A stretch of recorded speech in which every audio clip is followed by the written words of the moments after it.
Subscribe करें और देखें हर मंडे एक हिला देने वाली horror story. Bell icon press करना ना भूलें।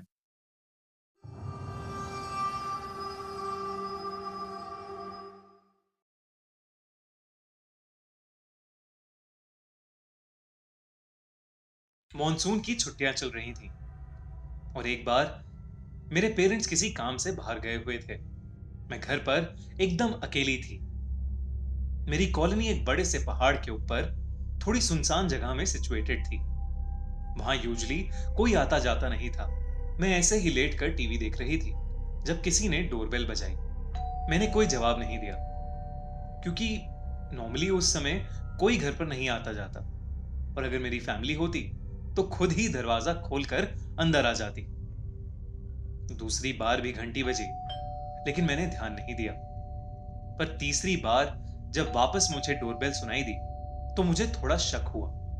मेरे घर की एंट्रेंस पर एक बड़ा सा वुडन डोर है और चारों तरफ दीवारें हैं। तो बेसिकली बाहर देखने का कोई भी जरिया नहीं है, अनलेस पियानो रूम से जाके ना देखा जाए तो। इसका मतलब बाहर से भी कोई पता नहीं कर सकता कि हम अंदर हैं या नहीं, जब तक हम बहुत जोरों से शोर ना मचा रहे हों। जब तीसरी बेल बजी, तो मैं दरवाजे के पीछे जाकर खड़ी हो गई।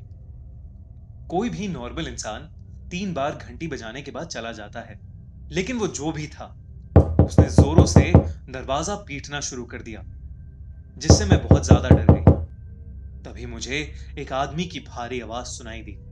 मैं जानता हूं तुम अंदर हो, चलो चलो बाहर आओ। उसकी आवाज सुनकर मेरा दिल घबराहट के मारे दहल उठा। मैं यही सोचे जा रही थी कि उस आदमी को कैसे पता चला कि मैं अंदर हूं। एक लंबी खामोशी के बाद वो वहां से चला गया, लेकिन फिर भी मेरे अंदर इतनी हिम्मत नहीं थी कि मैं दरवाजा खोल के बाहर देख पाऊं। मैंने उसके बाद मॉम डैड को फोन किया और उनसे पूछा कि क्या कोई घर आने वाला था।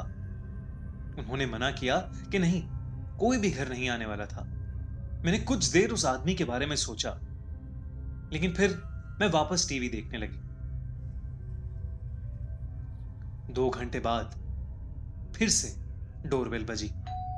मैं फिर से डर गई। इस बार मैं सहम उठी और मैंने टीवी की वॉल्यूम एकदम कम कर दी। इस बार मैं धीरे से पियानो रूम की तरफ गई और खिड़की से बाहर देखने लगी। मैंने उस रूम की खिड़की से देखा कि बाहर कौन था। वहां दरवाजे पर एक अजीब सी दिखने वाली औरत काले कपड़ों में खड़ी थी। काले हील वाले जूते, एक काली ड्रेस और एक बड़ी सी काली हैट।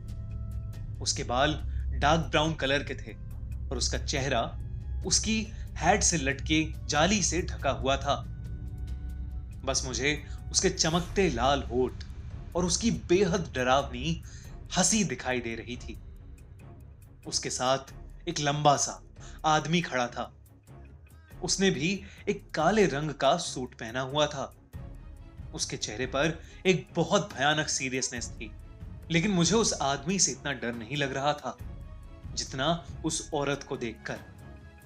वो मेरे दरवाजे के सामने अपने चेहरे पर एक बेहद डरावनी हंसी लेकर खड़ी थी। कुछ देर तक जब मैंने दरवाजा नहीं खोला, तो वो वहां से वापस जाने लगी।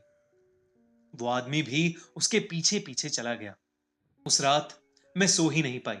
इनफैक्ट मुझे काफी रातों तक ऐसा ही लगता रहा जैसे वो मेरी खिड़की के पास खड़ी है और मुझे घूर के देखे जा रही है।